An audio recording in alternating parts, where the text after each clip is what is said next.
How's it going, guys? Jordan here for another Arc Fort video. Well, there has been lots of news lately regarding Pokemon Go. First, they pulled out of the GDC conference and they say they're not going to have their event so they can focus on making the game, which was just heartbreaking for a lot of us until they turned around and said that they would be doing field testing for Pokemon Go in Japan by the end of the month, expanding to other areas and quote-unquote markets as time goes on. So that is really huge news. It's very exciting. So with all the hype going on, I wanted to kind of go back and make sure that we haven't missed anything up till now, to make sure that we have all the information possible before beta testing starts, before anything gets really huge. I wanted to be sure that we cover all of the bases of information that we have before we're thrown into the gameplay. So one thing that I decided to do was go back and watch the release trailer for Pokemon Go, first at a half speed, then at a quarter speed, then I watched it frame by frame. And it wasn't until I watched this frame by frame that I realized I was really missing quite a few things. But I want to go ahead and show you guys some of the things that I found, which are really, really cool. The first thing is parks. You may be asking, what are parks? Where did you come up with this? Well, I'll show you.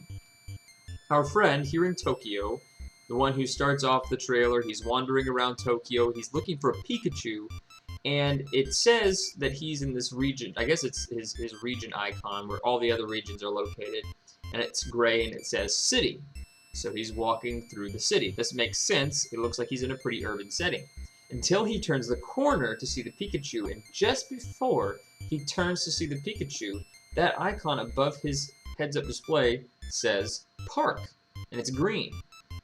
Now, I didn't notice this the first dozen times I watched the trailer, but when I watched this frame by frame, it was impossible to miss. A bright green sign that said Park, clear as day. And there it was. I have no idea what a park is supposed to be. Whether it's a separate region from a city, or if it's a part of the gameplay, where maybe we'll go to trade and collect gear, or maybe it's kind of like the Safari Zone. You go, you catch Pokemon, it's a neutral zone where you don't have any battles or anything, you just catch Pokemon. I don't know. I have no idea. Only time can tell what a park is. But it is something that we haven't talked about yet, and something that hasn't been discussed at all. So I wanted to throw that out there for you guys to speculate on. Hope it's worth discussing. The other thing that I thought was worth discussing was forts. Now, when I went through frame by frame, you can't miss forts. They're everywhere in this trailer. If you look at any of the battle sequences, or any of the sequences basically that are not in Tokyo or the Highlands where Charizard is caught, you'll see forts. And I think this is really cool because a lot of people have speculated as to what forts are and how they will function. And being an Ingress player, I definitely put a lot of Ingress technology on the table when I'm considering what the gameplay for Pokemon Go will be like. And as I was thinking about this, I decided to go through frame by frame and see what kind of things might be required for creating a fort, or what are the properties of a fort. And I came to the battle in California, where the guys and the girls duke it out in this park. Now, if you look at the park, it is labeled as a fort.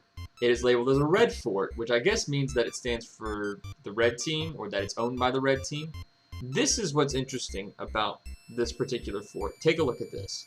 If you zoom in right here on this clear shot we have of all the information that's available through the trailer for the forts, it's right here. It's got a title for the fort, it's got a location for the fort, it's got a team or color for the fort, and it has a player owner also for the fort, which is really cool, I think, because that means that forts are capturable by individual players, not by necessarily teams. So it's possible that you, as a player, can go out and capture these forts, and your teammates can help you defend them with either Pokemon or gear that you get from forts or things like that. Now, why do I think that gear is going to come from forts?